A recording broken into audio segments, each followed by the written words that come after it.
education in general and educators in particular actually face due to the so-called new normal, where the sustainability and global citizenship are key issues nowadays.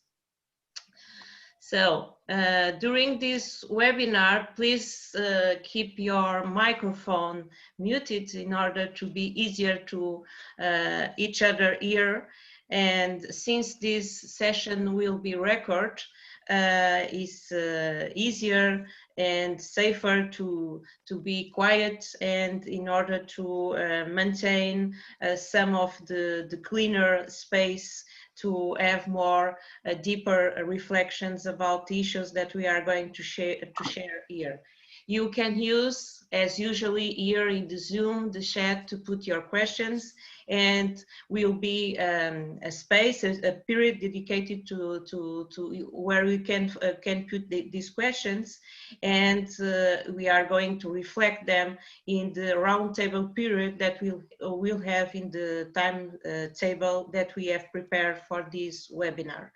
We encourage you to do it, so feel free to put your questions and doubts about the issues that we are going to reflect in this webinar. This event is an organization of the editorial team of the book Teaching and Learning Practices that Promote Sustainable Development and Active Citizenship, that has been recently published by the EG Global. The editorial team is composed by me and my colleagues, Albertina Raposo, Nuno Pereira, and Isabel Rodrigues, that are a couple, they are married each other.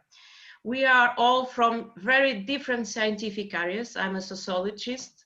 Albertina has a PhD in environmental studies, and Isabel Rodrigues has a PhD in tourism, and Nuno is a physicist. But beside these different scientific areas, we share common doubts about our world, and mainly about the sustainability of our actual world. We also share the same institution where we teach and also research, that is the Polytechnic Institute of Beja in Portugal. And we have as one of the main challenge this common doubt: how can we prepare, train, educate better, namely our students and actual and future generations, for a world that is in a real risk of sustainability? A world full of social and moral contradictions, such as racism, populist and extremist movements, fake news, deep social and economic inequalities, poverty, only referring some of them. How to guarantee a more active and compromised sense of global citizenship was an additional question that has led us through this common project of collecting and publishing in a book good practices and inspiring pedagogical practices and experience that show us how we can move forward. In this webinar, we have the pleasure to count with the participation of many of the authors that have contributed to this book. Some of them are the invited speakers of this webinar, and these specialists make possible to achieve and to deliver the result of this common project. The book brings together the contribution of researchers from various and different scientific backgrounds who, in different educational contexts, have developed learning practices to empower people with new competencies and enrich the reflection and knowledge about how we can better connect education and global citizenship. A special thanks to all authors, to all specialists, and mainly, once again, to Rene Souza, to Karen Pashby, to Marta da Costa, to Stephen McCloskey, and Pepe Menéndez, that I hope will join us or should be with us in a minute. The expected timetable for this webinar is the one that you can see in this slide. We are going to start with a small presentation of the book in order to present some of the objectives and the main contents of the book. And afterwards, we will have a roundtable reflection with the contribution of the invited speakers. In total, we plan to be with you no more than 1 hour and a half, and we'll have a roundtable reflection period to active participation of these viewers in this webinar, where you can put questions and answers directly to us and for the invited speakers. As mentioned previously, the main objective of the book is to demonstrate how education is fundamental to empower present and future citizens' competencies to understand and act in the world of multiple risks.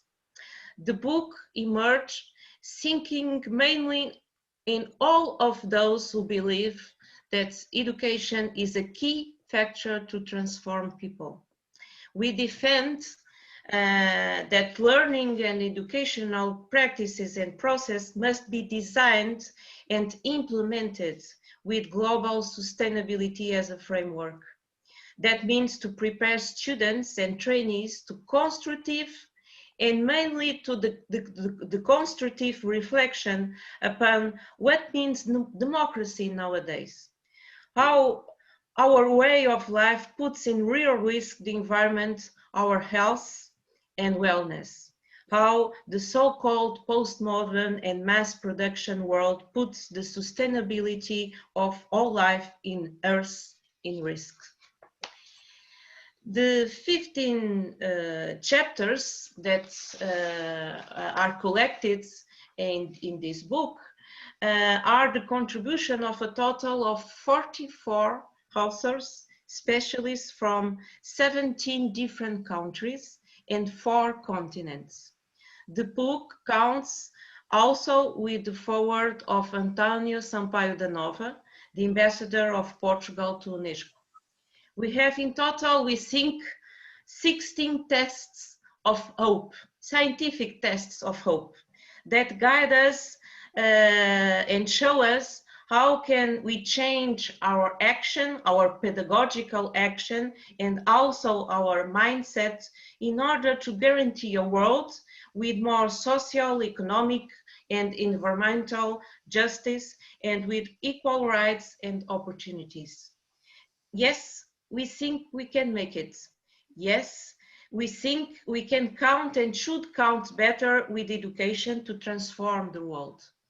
The chapters that make up this book seek to contribute to the enrichment of reflection, knowledge, and action on 3 main questions.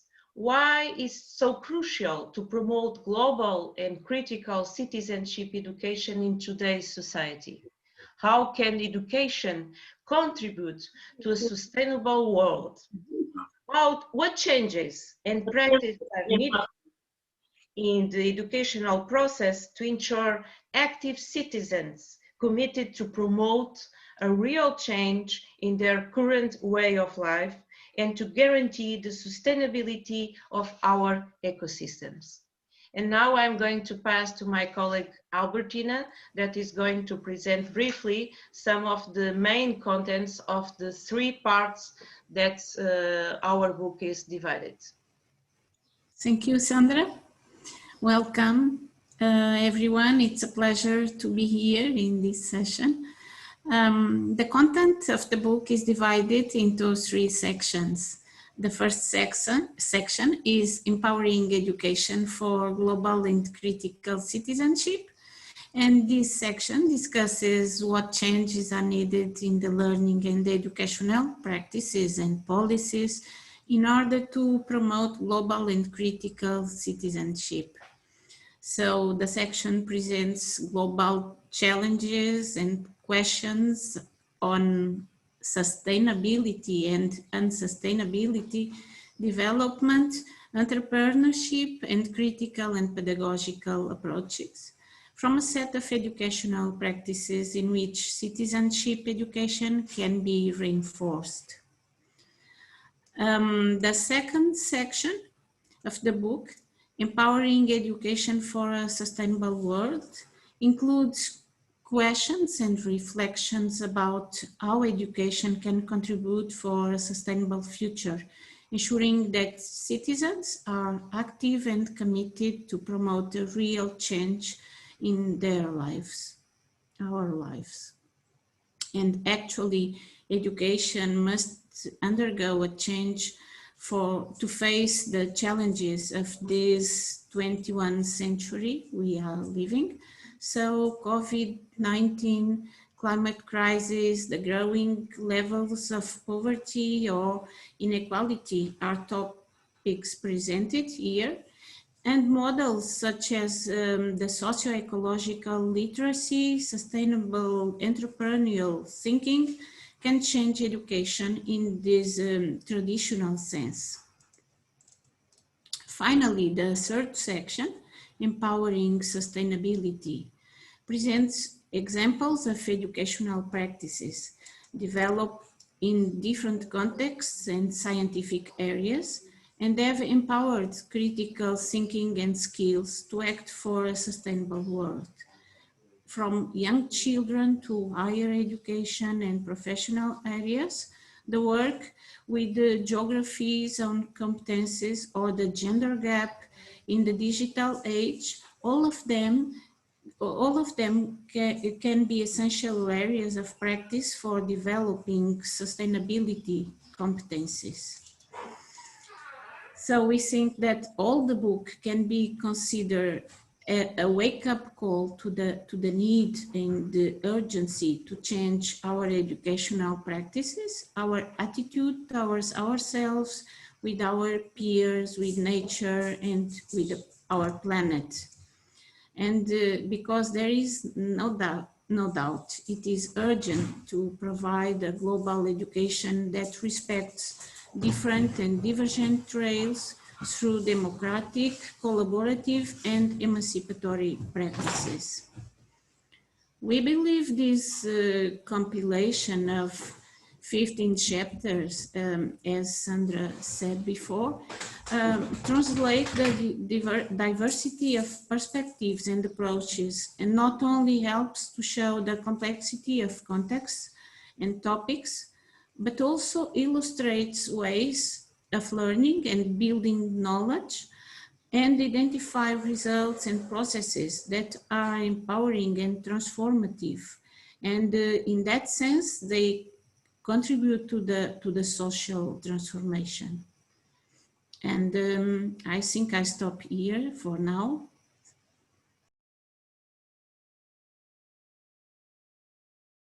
She co-leads the Education and Global Futures Research Group in the Education and Social Research Institute.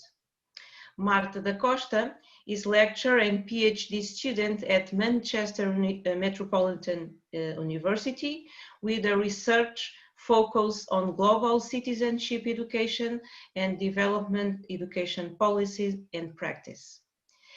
Pepe Menéndez, that I don't really know, I need a confirmation from him, he is already with us, is teacher and international education advisor.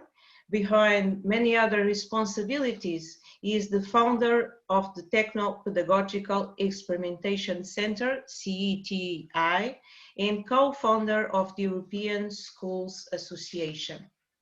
Rene is a member of the Educational Arts Research Collective Gesturing Towards the Colonial Futures.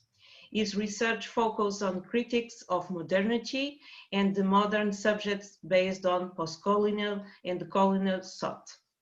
Stephen McCloskey is director of the Centre of Global Education, a development NGO based in Belfast, and editor of Policy and Practice, a development education review. in order to keep further with the timetable, how this roundtable will work. We have prepared some questions previously that we'll ask one by one for each of the invited speakers. And afterwards, I hope that we will have free time to direct participation from your parts in order to deepen some of the questions or matters that we want to share each other. So, if the invited speakers allow, we can start with the first question. And the first question is, under the current pandemic situation, what you think is the role of global and critical citizenship education in today's society? As the pandemic reinforced the need for a more critical education to what are the risks of globalization? If so, in what way? So I challenge, maybe we can follow the alphabetic order. Karen, can you start with your reflection? I think that you want to share some of one presentation. Yeah. Yes? Yeah. I think Marta's going to share it for me if she can. I'm going to, okay, you are able now to share it. Just helps keep me organized. But while she's getting it organized, I guess I can start. Totally informal, as you have seen. Yeah.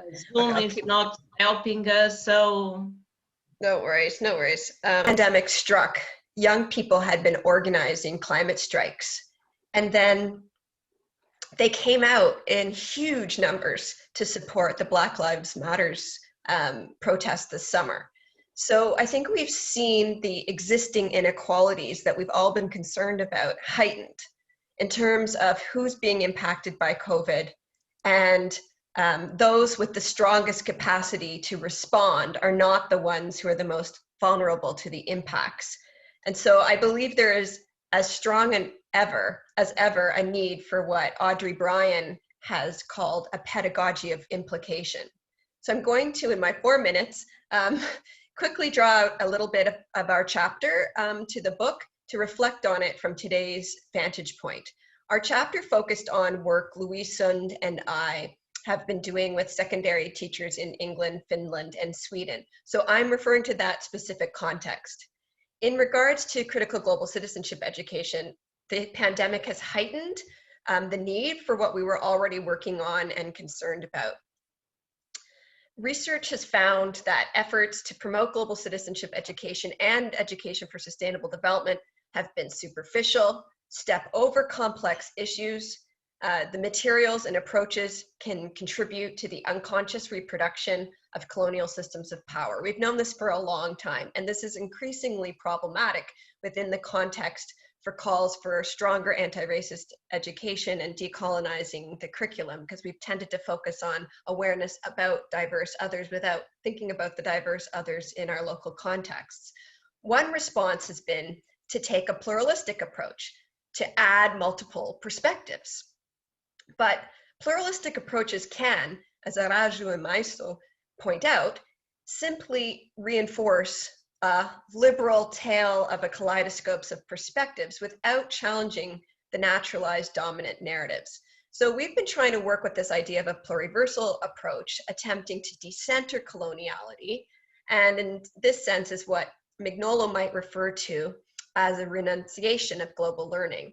Yet, we are working with teachers in education systems, and we're working in university contexts ourselves that are confined in a liberal modern institution of schooling. So at best, what we're working to do here is just open more spaces for critical global citizenship education. So we drew on Mignolo's Shine and Shadow and Vanessa Andreotti's notion of modernity's trick, and how global learning can actually be a trick of modernity. And we use that as a pedagogical resource to work with teachers.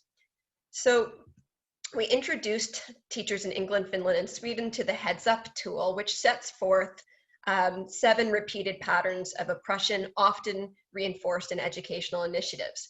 Teachers reacted to the tool Some of them adapted it for use in their classroom, and then we co-created a resource that's been really popular. And I've actually just come from a meeting with teachers in Toronto who are also adapting it for use in anti-Black racist pedagogy in their context. So we found teachers are eager to add more complexity and ethical reflexivity, and students were quite engaged. However, the formal education space is indeed fraught. Teachers are concerned about how to balance perspectives and to lead students to direct actions and solutions, which doesn't always allow for reflexivity. Several ignored salvationism and paternalism, favoring more comfortable ideas. And we think this is what Sharon Stein, drawing on Mignolo, has called a Eurocentric critique of Eurocentrism in an anti-oppressive position.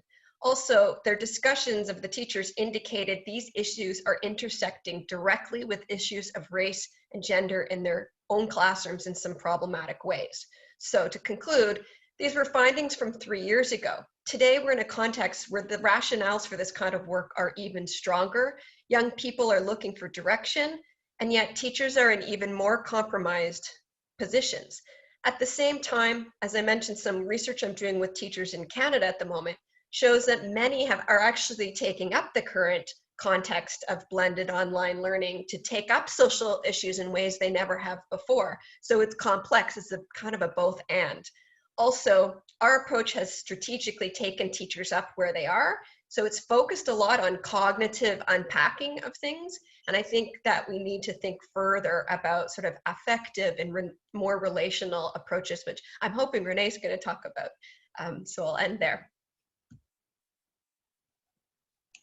Okay, thank you, Karen, for keep in mind the time, but was wonderful your sharing. So right now I'm going to call Pepe. Hi. Hi.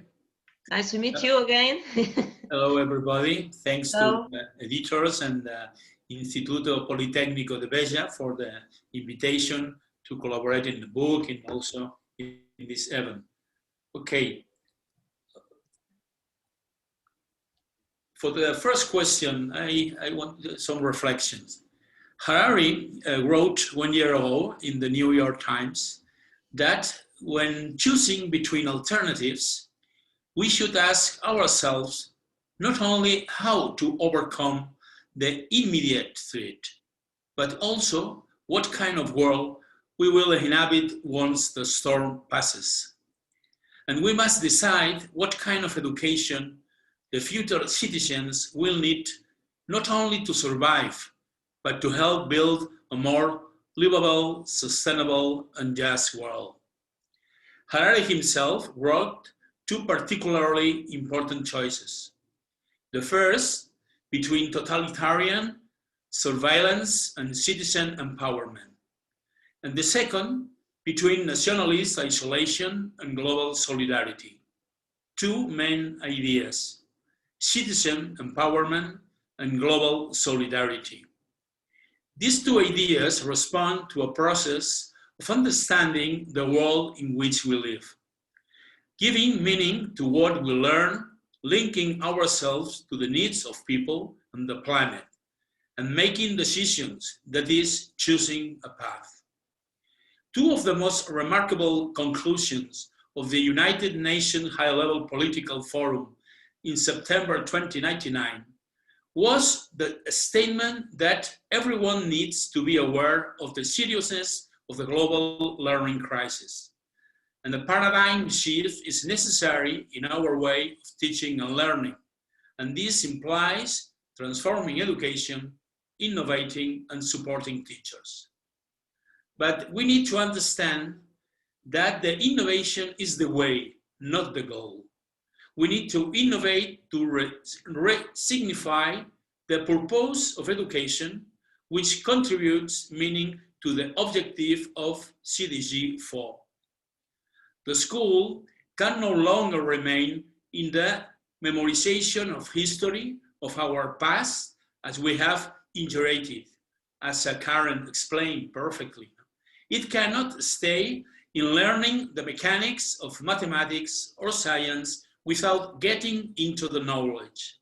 For example, no student should finish school in 2021 without knowing what a virus is, how it works, and how we get infected. In the same way that no student should finish their compulsory schooling without knowing the logic of fake news or how it circulates on social networks. Edward Wilson, author of the concept of consilience, the unity of knowledge, holds the idea that the humanities, such as philosophy, history, ethics, comparative religion, or the interpretation of the arts, will come closer and closer to the science and in part will merge with them. The way is interdisciplinarity. This does not mean that students do not learn the differences between disciplines, but rather that they learn without building walls between them. Thank you. Thank you, Pepe, for your share with us, okay? And now I call Rene, okay, can be? It can be. Hi, Sandra. Hi, everybody. Hi. Yeah, well, where to begin? First, thank you for organizing this event, and thank you also to Karen and to Pepe for kicking us off in this event. When thinking about what education can offer in this pandemic time, I think we often see the corona pandemic as something that brought a significant change to our society, but my impression is that it has not really changed all that much. So I don't want to underestimate the effect of the pandemic. It was very serious, and hundreds of thousands of people have been affected severely, health and otherwise. But I think what this event has not done is it has not caused a change in the imaginary of the direction in which our society is going. So we have not yet considered this as a warning for really deep need to reorient the direction of our society. And I personally currently live in Vancouver in Canada, in, let's call it, a highly privileged environment, but I'm in contact with people in various social and cultural, from various social and cultural backgrounds, and what I see is that the willingness to really change something largely depends on the level of privilege we inhabit. So as much as we are comfortable in the way things currently are, the less, of course, we are inclined to change. And there is something about education, formal or informal, that I think is very conducive to preventing us from really want to change things deeply, because after all, education is about replicating the existing social orders. But what if, as Luis Pradanos would say, what if we live in a society where we're basically teaching young people to replicate a certain mode of existence, a certain society that is actually destroying its very foundations of existence, right? So we all know that modern societies are long-term unsustainable, but more or less everything that we can imagine as alternatives are adaptations to the current state of affairs, not really something different. And for those that try something very different, it's probably impossible to get their message across. So I'm not much of an optimist in this scenario. I'm pretty sure you have noticed. And I think that the difficult challenge ahead of us is related to reorientation of our hopes and desires. And if our hope is to be able to continue with the kind of modern colonial societies that we have, then I'm not sure if education is really the vehicle for change, though it could be. Okay. Thank you for the constructive reflection that is needed, okay? And right now I call for Stephen. I think he was with us. Yeah, perfect. Okay. I think, Stephen, you have a small I have a, presentation to share. I have a PowerPoint here, so Okay. I'm going to call it up. Like everyone else, I want to congratulate you on the publication of the book. Can you all see that? Do I need to make it bigger or? No. No, it's okay. Okay. Okay. So basically, in terms of this question, under the current pandemic situation, what's the role of global and critical education? I kind of looked at a definition of development education from our national network here in Ireland, IDEA, and they came up with this. Development education is an educational process which enables people to understand the world around them and to actually transform it. It works to tackle the root causes of injustice and inequality. And the reason I've highlighted root causes is because one of the things I don't think we've done as a sector in reflecting on what's happened with COVID-19 is to reflect on the causes of COVID-19. I'm not saying that we all need to become epidemiologists or anything of that nature, but it's looking at the systemic causes of it, because I see the same neoliberal origins in COVID-19 as we've seen in the climate emergency. So I'm going to share with you this quotation from Colin Javadi, which says the two emergencies, COVID and climate, are in fact quite similar. Both have their roots in the world's current economic model, that of the pursuit of infinite growth at the expense of the environment on which our survival depends, and both are deadly and disruptive. So one of the things that's really troubled me as a development education practitioner for some time is the fact that our sector never talks about neoliberalism. There is a massive imbalance in what we do and what we talk about, both amongst ourselves as practitioners and between ourselves as practitioners and learners. We'll talk, at least here in Ireland, all day and all night about the 17 Sustainable Development Goals. In fact, we're completely overextended as a sector in the delivery of the goals. But when it comes to neoliberalism, there's complete silence. Why is that happening? I find it very troubling. This is despite the fact that neoliberalism is driving inequality. I just have a couple of stats that I pulled out of a recent Oxfam report published at the start of the year. You'll be familiar with a lot of this. Half the world living on less than $5.50 a day. Just 2,000 billionaires controlling as much wealth as 4.6 billion people. The 22 richest men in the world having more wealth than all of the women in Africa combined. The monetary unpaid work of all women is totaled or estimated at $10.8 trillion annually. But it's not valued by neoliberalism because it's not paid, it's unpaid. And then lastly, we're completely undertaxing the 1%, the richest people in the world. Just a 0.5% increase on their wealth would create 117 million jobs.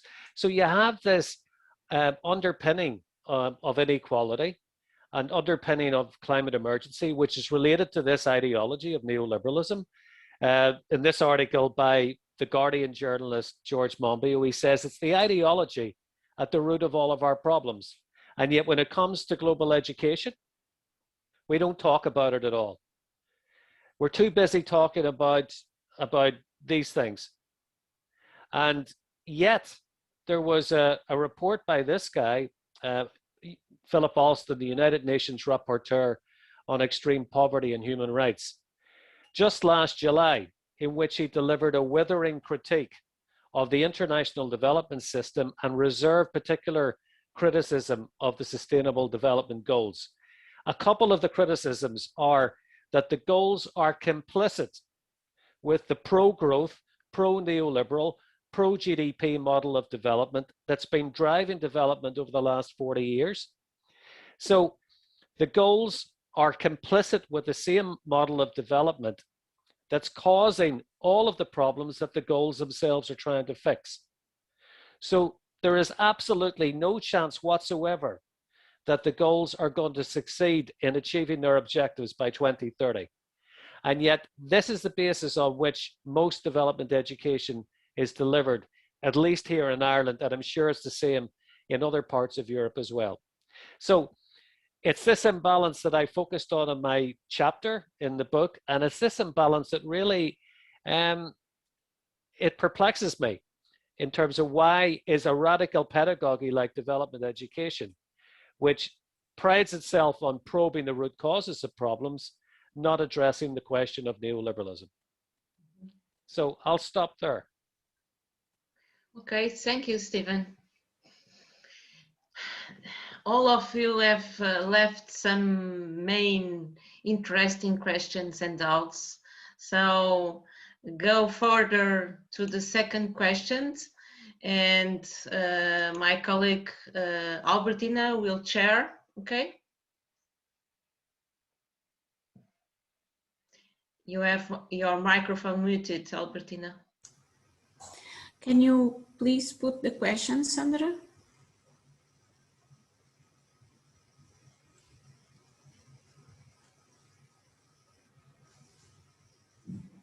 Yeah, so the second question, what changes are needed in the educational process to ensure more active citizens committed with the sustainability of our world? So it's the next question to think about and also to listen from our invited speakers. Maybe you can share Invert. Yeah, we can inverse the places, the order in the presentation. Stephen, do you want to start, or Pepe, or wherever? Who wants to start? I think I went over my time there anyway, and I think I was trying to cover. Yeah. What does that say? Maybe we can go first because it's going to be Marta this time. Yeah, sure. Okay. That would be good. Could I share my screen again, please?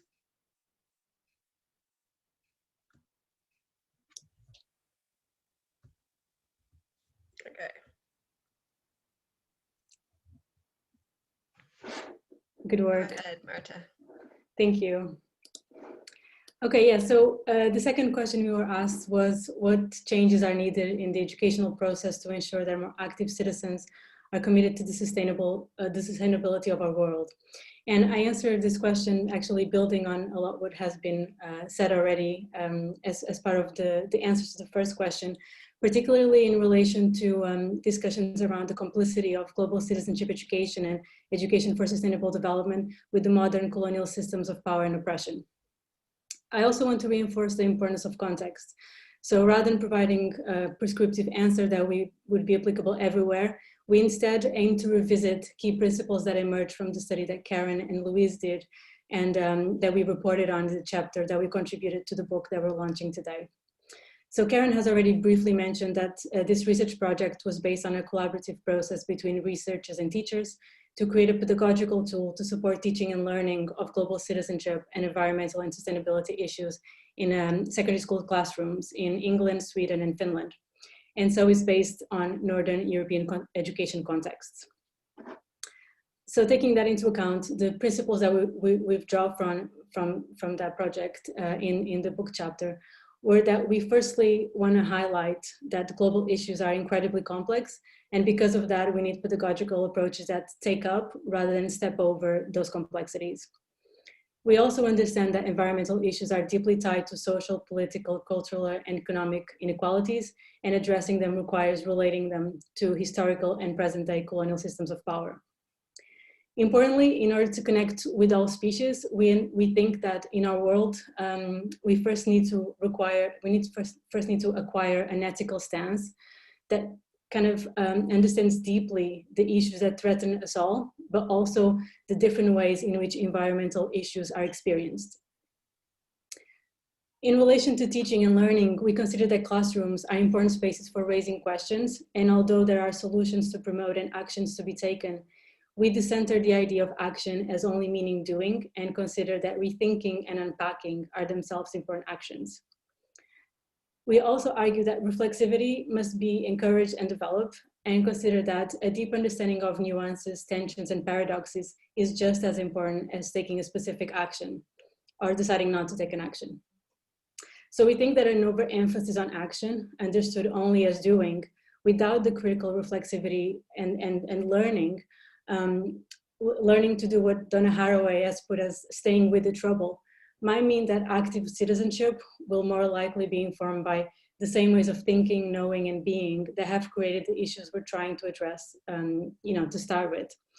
And also, more importantly, without critical reflexivity, we might not learn or unlearn from our experiences. I also want to highlight a finding from Karen and Louise's work in relation to this important distinction between plural and pluriversal approaches to teaching about global issues. They call for a move away from just having a variety of perspectives on one issue to actually targeting and challenging the Western modern framing of that issue in order to make visible perspectives that have been hidden by it.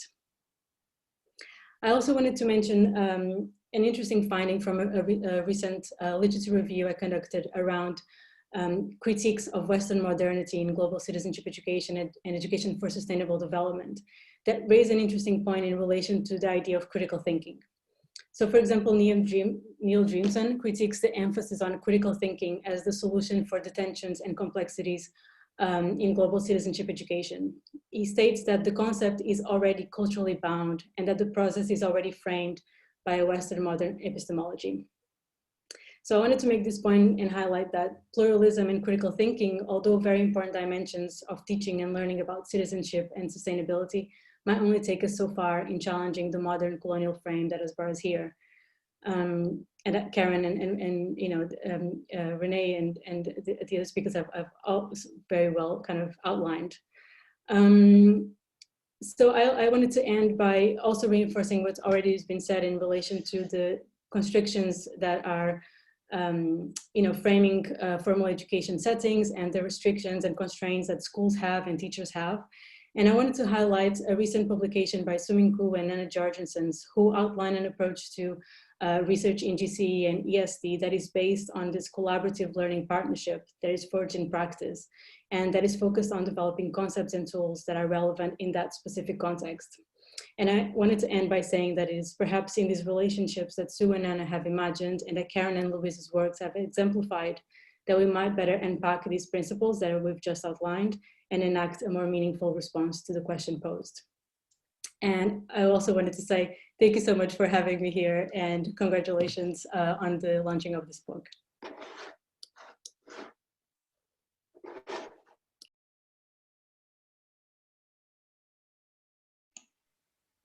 Is my time? Yeah. Okay.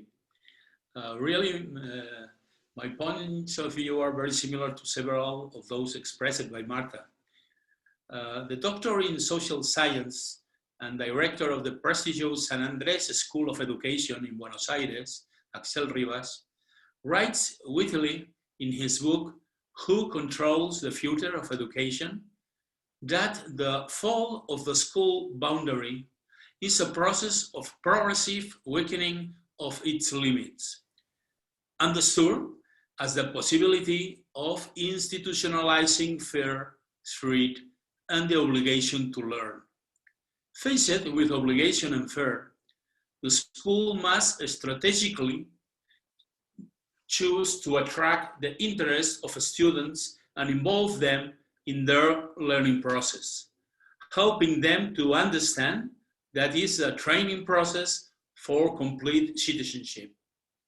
To become an active citizen, one must have had an active role in the learning process at the school. The change that the school should introduce have to do with the role of students, the role of the teachers, the meaning of the curriculum, and the organization of times and spaces. That means that the school must make participation a habitual mode of learning, systematizing dialogue and discussion as a collaborative learning methodology that helps raise the viewer and knowledge of the students among themselves and with the teachers. The Socratic method is a good way to train critical thinking and the ability of living together. If we refer especially to training for citizenship, it should not be a subject isolated from the rest of traditionally strong knowledge in academic curricula. It should be an objective that all teachers should have from their specialty. For this reason, change must be systemic, from a global vision of all the spaces and times of the school. That is why the teamwork of teachers and the educational leadership of education manager is increasingly necessary. The curriculum should ensure general knowledge that helps a student understand the world in which they live. It seems especially urgent to me to generalize an informative knowledge of science and technology and link it to the humanistic understanding of the person, which allows students to have initiatives in the future for the sustainability of the planet. A school is the space to exercise ways of thinking, doing and living together. It's urgent to balance the weight of learning by doing against the predominance of evaluation focused on the memory accumulation of content. The commitment of students to learn and to acquire citizen awareness will come from their greater role in the overall process of their training. I am referring especially to the ability to choose and their role in their own evaluation. Professor John Hattie describes it as the ability to transfer assessment to students as part of the learning to learn process. But do not open educational reform without the active role of teachers. Nobody transfers what he is not or has never practiced. And as Gerber, Ermol, or Fullen point out, there will be no transformation without having a much more active and relevant role of and for the teachers. Thank you. Okay, Pepe, thank you. And Rene? Yeah, thank you, Sandra. I think I'll honestly take my cue a little bit from Marta, and I want to thank her for drawing attention to the subjects of complexity, plurality, uncertainty, and the need for critical reflection in global citizenship education. And I think in general, a lot of, let's call it in the critical stance of global citizenship education, a lot of attention and emphasis is put on systemic critique. Which is absolutely important and relevant. We have to understand how the system operates. But what is a little bit under-examined is something that has not been a subject of educational interest a lot, and that's the subject of our personal desires and interests. And I'll try to illustrate with something that's called a Jevons paradox, why this might be important. Jevons paradox is an idea from economy and basically says, anytime we come up with a more useful, with a more energy efficient use of a certain source of energy, the consumption of that source of energy increases, not decreases. Why? Because our conditioned behavior that drives our actions remains the same. We have solved the technological problem, but we have not reoriented the desires that drive our behaviors. And this is something that in education, I think it's not really talked about a lot, also because it's the kind of education that's not necessarily personally comfortable, and it's not something a lot of learners would like to engage in. It's certainly not something that would be sanctioned within the formal education system, because the reorientation of desires would then consequentially translate into reorientation of economies. And we all know that our current consumer economies are driven by our desires that have to be kept at an insatiable level. However, if they are such, that means that they cannot be met on a finite planet, or they can be met for some people at the expense of other people and other species. Now, this is something that, like I say, I would like to see happen more in education. I think it's an area that's unexplored, but it's something that we will ultimately have to dig in, because unless we change the really deep drivers that then translate into our collective social behaviors, little can be done to fundamentally reorient the orientation of our societies. And that one is the one of eating up basically our planet and ourselves. Okay, thank you, Rene. Stephen, do you want to add something? We have again only 4 minutes less. Very I'm going briefly. to ask again to connect afterwards, so you do your best in 4 minutes, please. I won't even take 4 minutes. Okay. I'm just going to briefly mention something that's getting a lot of traction, I think, within higher education in terms of how we deal with the issue of climate change and growth. And it's the concept of degrowth. This guy, Jason Hickel, he's an academic based, I think he's in the university, he's based in one of the universities in London, I can't remember which, but he's been advocating this concept as a way of degrowing those sectors in the economy that have been particularly damaging to the natural environment. And we know what those are: fossil fuel economies, coal, gas, oil. So basically what he discusses in this book and generally speaking in his work is downscaling of those sectors and transferring the jobs in those sectors into renewable sectors. So he defines degrowth as a planned downscaling of energy and resource use to bring the economy back into balance with the living world in a safe, just, and equitable way.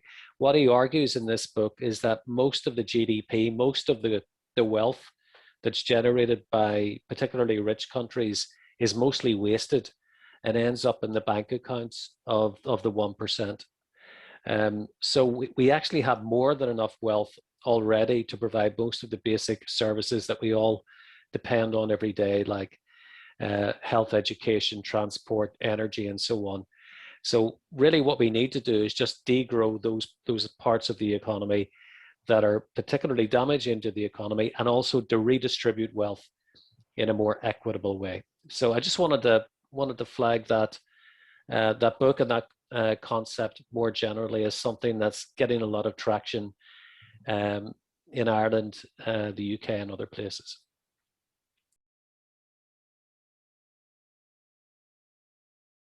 I think they have collected the questions that they have been put it in the chat and try to dynamize the spirit of open reflection. Can be? Yes, Sandra, of course. We have two questions here. And we have one question from Enrique Ramalho. He didn't tell to which of the speakers was, and so I just read it. How does the transformative education perspective deal with the hegemonic preponderance of instrumental education devoted to the market values of the neoliberal social and cultural standard?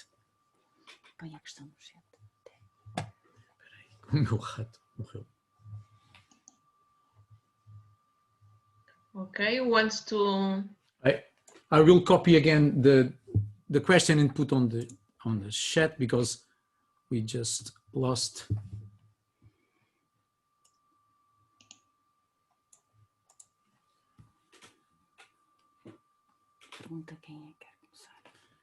Feel free to answer. Who wants to go first?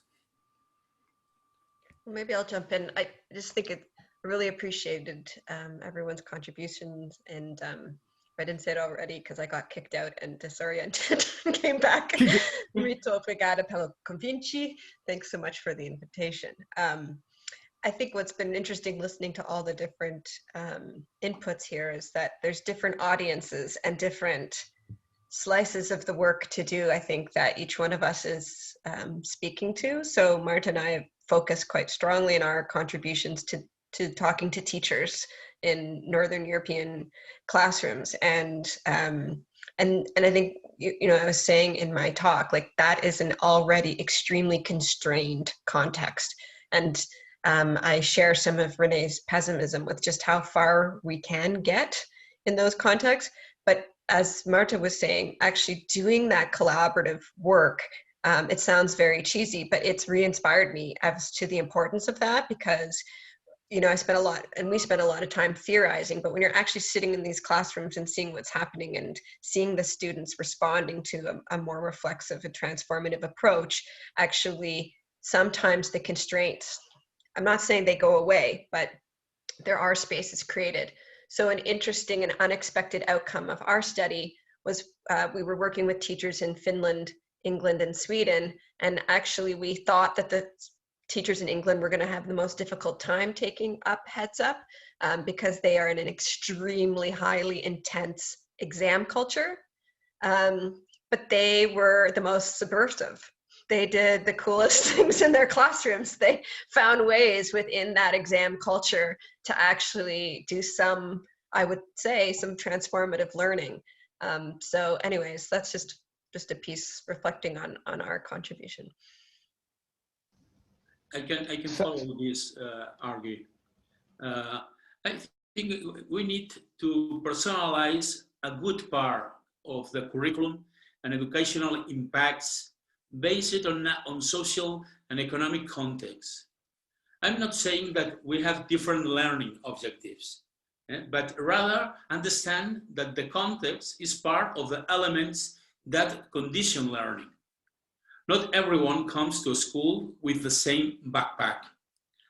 I know many environments, especially in Spain and Latin America, in which students learn a curriculum that ignores their condition of origin or their specific life conditions.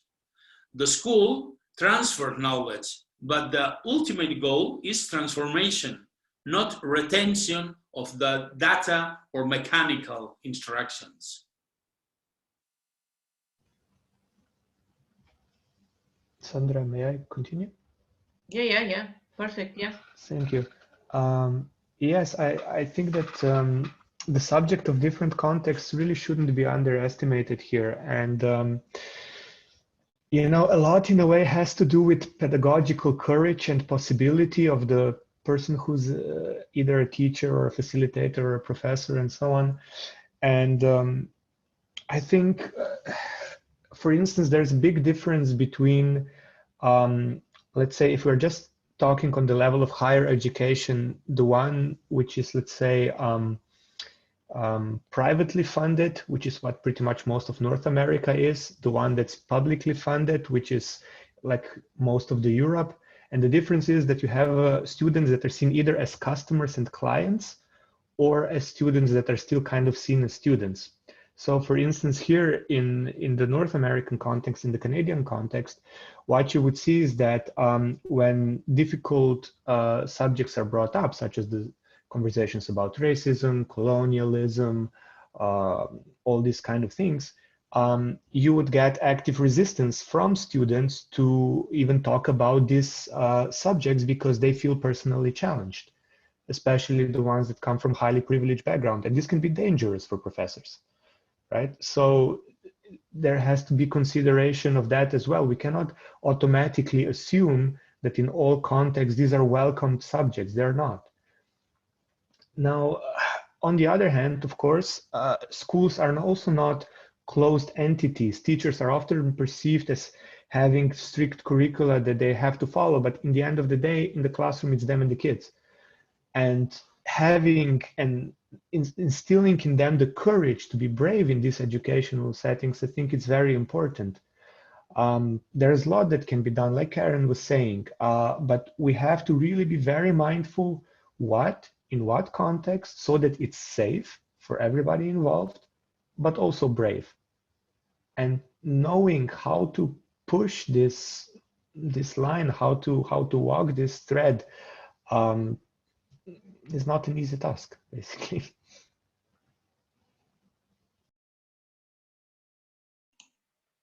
Okay, Nuno, do you have more?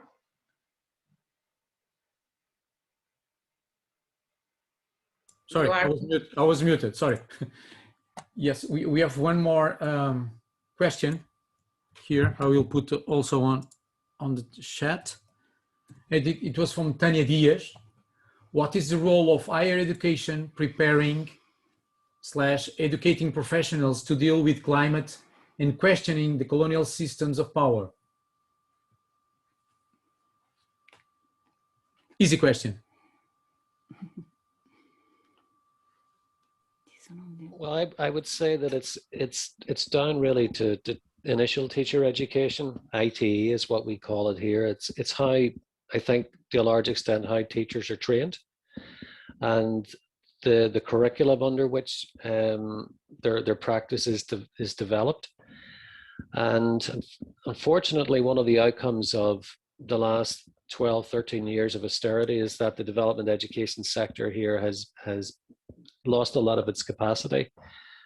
And there's very little being done in terms of ITE here at the moment.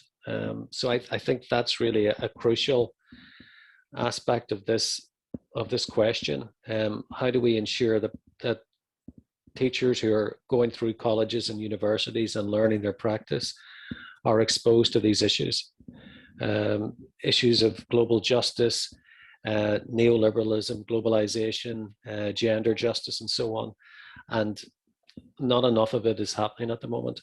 And of course, more training when they actually get out into the classroom as well.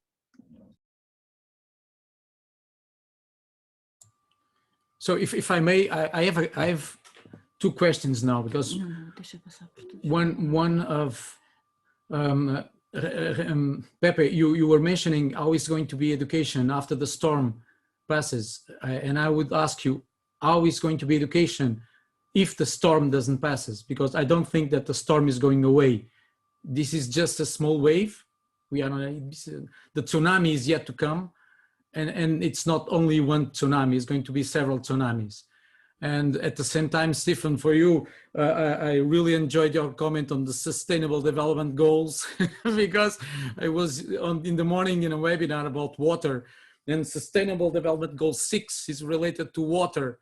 And I had to ask to the person that was talking, how can we make it compatible, water as a human right, and at the same time, something with economical value? And Rene, of course, under this model of economic growth, we are in the Harvard School of Economics nowadays, and under this model of economy where everything is a commodity, water as a commodity, I think this is very fun because we are happily walking through our extinction, and the human extinction actually, which is going to be good for the rest of nature, of course. But what do you think is going to be the role of education in all this context of not one storm that is going away? This is just the first wave. And Stefan, how do you think that these sustainable development goals that I think are quite cynical are going to help us? And Rene, under this economic model, that it's not going to go away with the objective of infinite growth on a finite planet? I mean, it looks like an unsolvable equation. It's no easy to answer. It's not our book. It's about 20 books as we wrote. Yeah. I think one of the for me one of the nuclear question in this question is about adaptation or interpretation of the curriculum.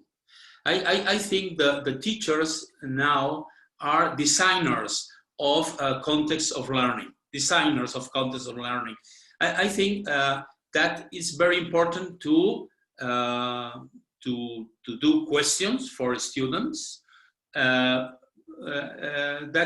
obligate the students to explore, to share, to identify the keys of the same history because as some speakers said, we receive a history. For example, one of the most recent examples is the history, the role of the woman in the science history. This is one of the projects that in the Horizon 2020 project in Jesuit schools we make in about 8 years ago to the secondary students. What is the role of the woman in the history of science, but in the history of arts, in the of literature, in some, but especially in the science. This is one way to put the question of thinking about if the history that we receive is the objective history, is the real history. And I think sometimes this question, for example, was a question born in the girl students, because the girls said, we are not in the history, but now we know that some women are out of the history, but not in the real experience, only in the books or in literature signed with as a man to have no problems. And I think one of the ways is if I receive a curriculum and I am a teacher like a machine, that I have mechanical lessons, mechanical transference. This is for me the wrong way. And really one of the ways is to know the students, to know the social economic environments, to know as a critical viewer our own history, our own paper in the world, and to invite the students to explore, to share, and to deep in these questions.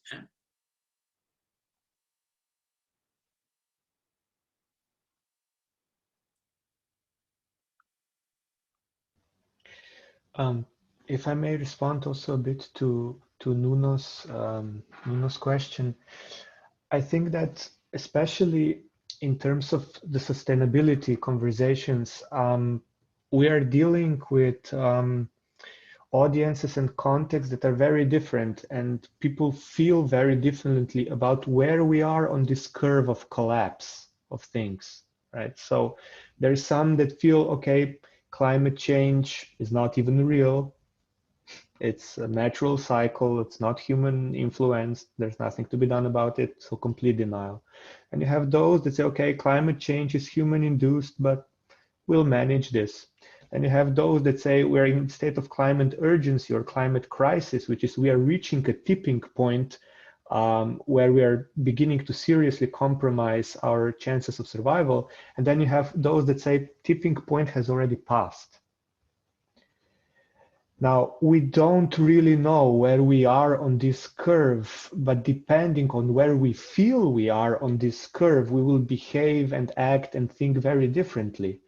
But I think what it's important, it's at least to have a conversation that this curve does exist.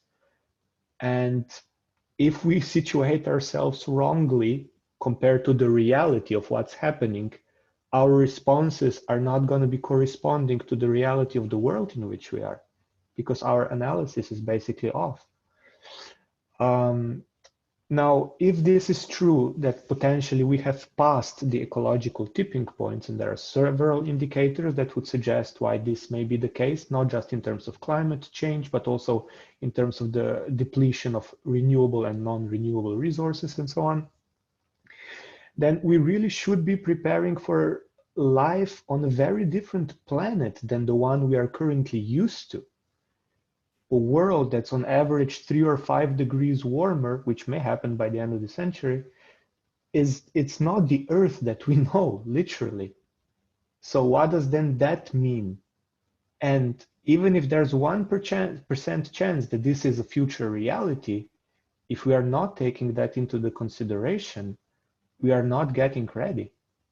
Because the keeping of what we have will reach the biophysical limits of the planet. It's just a question of when, right? But then again, if education is only about keeping our generation alive and going through, well, we can probably still play the self-centered card for a few decades, but it's not gonna go on for the future generations. This is literally compromising humanity's chances of survival. And like you've said, Nuno, you know, other species will be fine. Probably better off, but for the humans, that's a different question.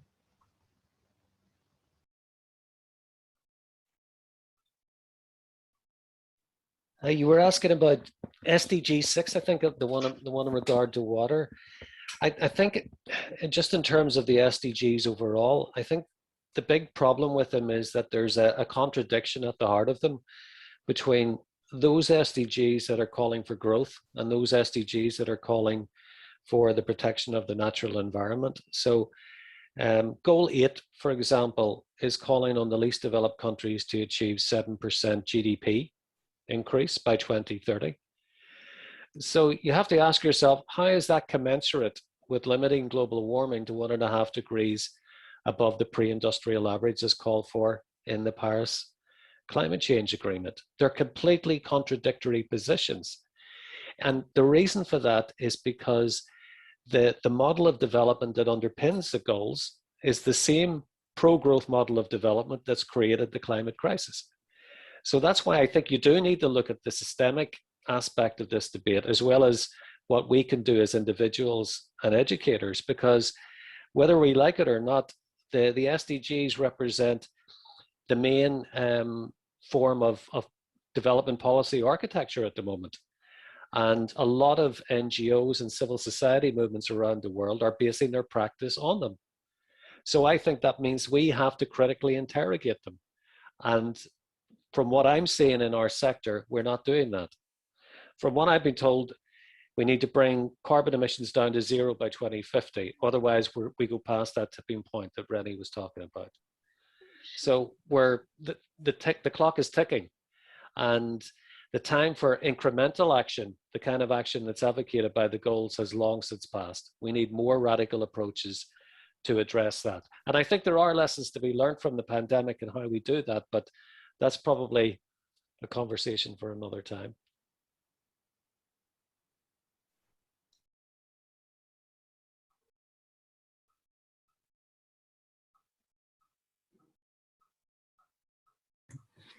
I don't know if any other speakers would like to add any comments about these questions from Nuno, and then we have another question in the chat. I might just link the two quickly. Okay, Karen. If I can, I don't know, or link the way they're linking in my mind anyway. And to Stephen, let's see if I can do all of that. I never. But, you know, as we were mentioning, one of the barriers that we came up against in the work with teachers is what we've been calling solutionism. And it's this idea that and I think it's tied to the same critique Stephen's making of the SDGs, but it's this idea that you have to have a consolation at the end of a lesson where you decide on a solution that everybody can take. Now, people push back against this because for the same reasons Stephen was saying, like there's action really that does need to be taken. But we've gotten so obsessed with making students feel good that they can come up with a solution. And then later they realize, they get very disillusioned when they realize the solution they came up to actually wasn't like, you know, and also the adults really are the ones who are responsible here for actually taking the strong solutions. So this question about, it ends with, you know, what do we do about this uncertainty in our post-colonial approaches, the answers alone? No, there's no one answer. Post-colonial approaches definitely are not going to solve all of our problems. However, as I was mentioning in my first contribution, we know, we see it, we're reproducing this over and over and over. So there does maintain a need to address coloniality's complicity with modernity for all the reasons we've been talking about. But it's not like we just can find this specific set of answers that are gonna, you know, solve the whole problem. And I guess what I'm trying to call for is a reaction against this awareness raising campaign style approaches in schools that can happen at the same time, but we really need to be taking up these systemic issues, this relationality bit, the desires Rene is talking about. We need to reclaim classrooms to some extent for as spaces for doing that work, as limited as they are. Thank you. I was just going to quickly add to that point. I mean, I think I'm speaking with my NGO hat on, that I know that we can be part of the problem in schools, because we tend to go into schools to fundraise and we reinforce this transactional idea about development. You know, development can be solved by making donations, and that undermines genuine activism, and it undermines the kind of complex knowledges that we need to try and really understand international development and poverty eradication and all of these issues. So one of the things we're trying to encourage NGOs to do is to think carefully about how you engage with schools and how you engage with young people to help them unlearn the charity mentality that seems to be very prevalent in our school community, at least here anyway. It's a big problem.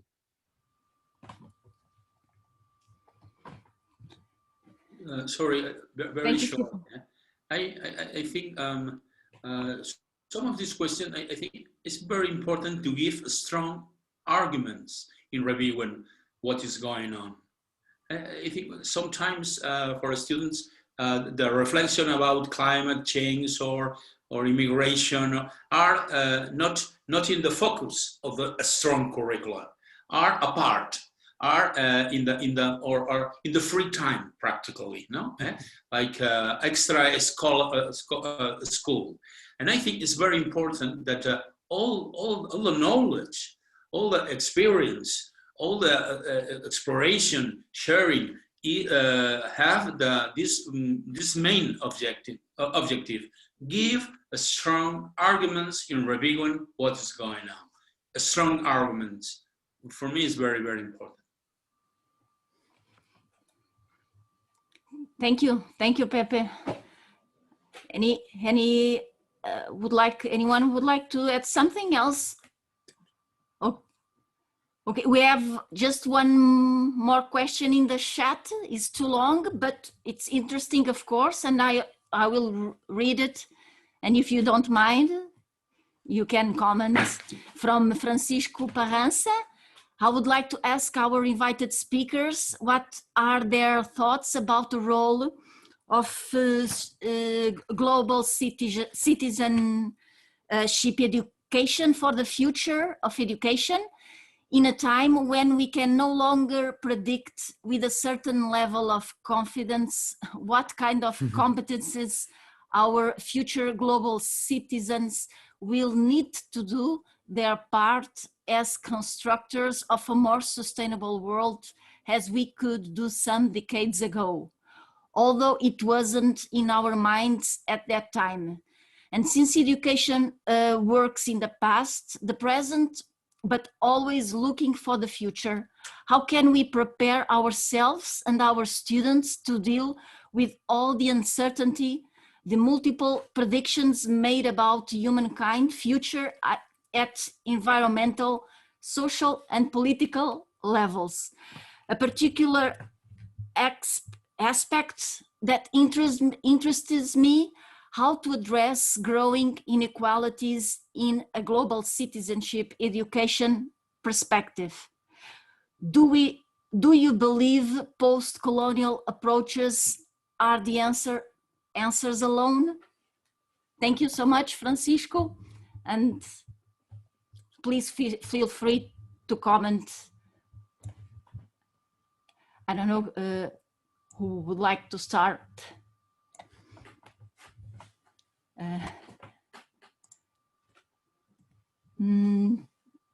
Pepe, Karen, Stephen, Rene, would you like to add something?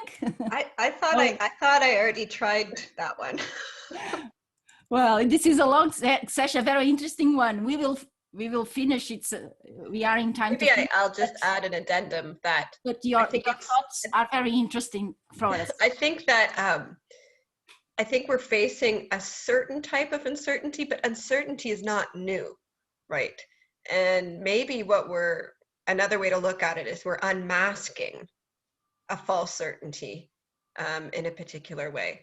So I just think we have to be both, as Rene was saying, both cognizant of the real issue, like material impacts, for example, that COVID has had on people's lives.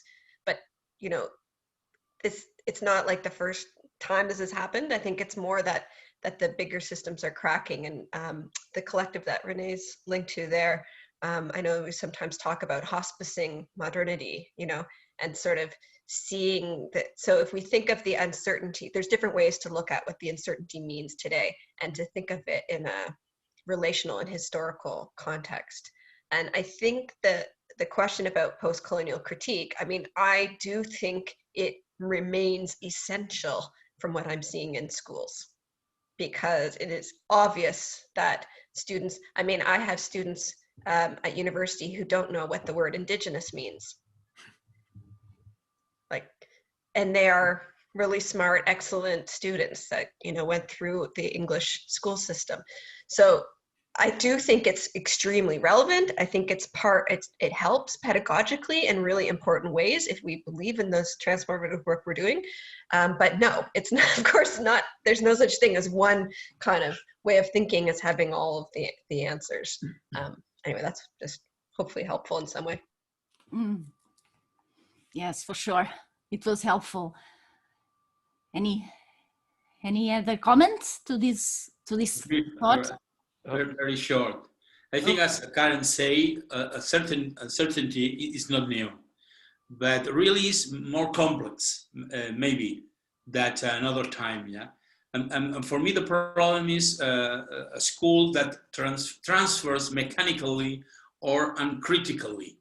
For me, this is historically the school transfer memorization, knowledge, but the students eat the information, but not create critical thinking.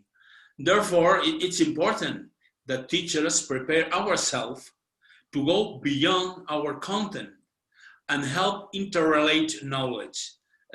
This is in that moment is going out of the personally speciality, and give a global vision. This for me is one of the way to training the new teachers, in the sense, not the new persons, the same teachers, but a personal transformation, and renew the teacher. Thank you so much, Pepe, for your insights. And anyone would like to add any comments? I'll say something because I haven't said anything else. But I'm aware that our meeting is going to end in 8 minutes. Yes. So I'll be quick. I think just on the topic of uncertainty, just to say as well that this newfound concern with uncertainty that we have, it's a big privilege, and it's kind of a result of that, because a lot of people have, you know, around the world, you know, there's groups of people who have always had uncertainty at different extents and at different levels and for different reasons and all that kind of stuff. And now we've certainly have to, you know, we're talking as if this is something new, and that's definitely an expression of a certain privilege, I think. And also, I just wanted to refer back as well to Rene's article, and the article you co-authored with Vanessa and Sharon about this shift from education for sustainable development to education for the end of the world as we know it, as you just mentioned, and the needs to disinvest from this needs to have certainty is, I think, is a big takeaway that I've taken from that reading. So I just wanted to say that. So, any other comments? We have 7 minutes to finish. If I can just continue from Marta. We still have 1 more hour if you want to stay, because the meeting it only ends in 1 hour. No problem. So No, I actually have another Zoom to go to, but yes, of course. We are finished. Maybe just in relation to what Marta was saying and also Karen, I think that yes, uncertainty is a privilege. Like the feeling of feeling uncertain now is a privilege of a certain group of people. Many other groups have felt uncertain for a very long time. And it's also something that's probably temporarily fairly limited. It's not an experience that is like centuries old. It's something that was safeguarded for a group of people in the, let's say, late 20th century, early 21st and so on. But it's our incapacity to deal with uncertainty is very much linked with our incapacity to deal with, I think, complexity in general. And perhaps one of the things that, or one of the methodologies that we use in the collective that might be useful for this is the idea of trying to imagine ourselves not as an individual, but as a bus of different passengers that live within our body.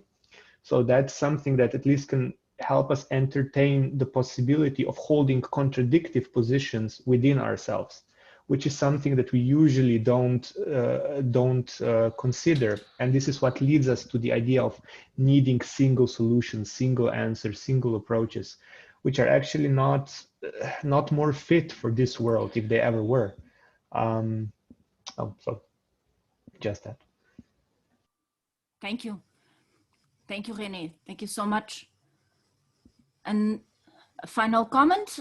We don't have for now any question, only some comments and some changing, some participants are changing ideas, and that is important for all of us.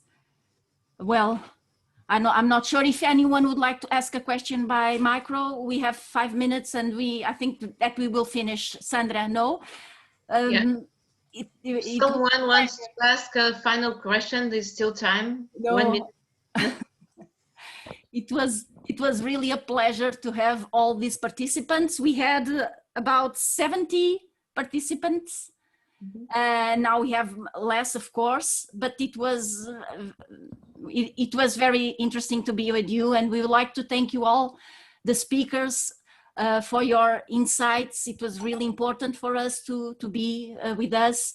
Rene Souza, Karen, also Marta da Costa, Pepe Menéndez, and also Stephen McCloskey. Thank you so much for sharing your ideas and for being here with us. This is only a starting point. It's always a starting point for everything.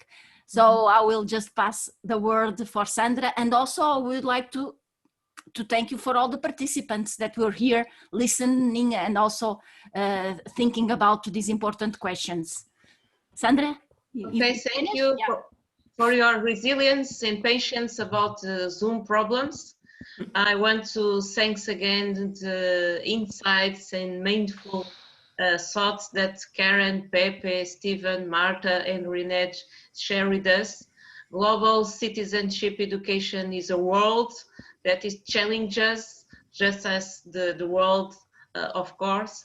So it was a pleasure to be with you, and maybe in another opportunity is for sure in another conference or webinar, we are going to complete these starting points and reflection.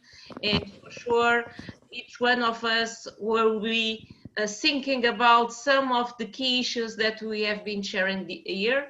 So I make the invitation also, of course, to try to read some of the so interesting chapters that some of these authors and invited speakers have written in the book, and see you in another opportunity. Okay? Keep safe and see you in the next time. See you. Bye-bye. Thank you. Abraços. Obrigada. Bye-bye. Bye. Thank you. Thank you.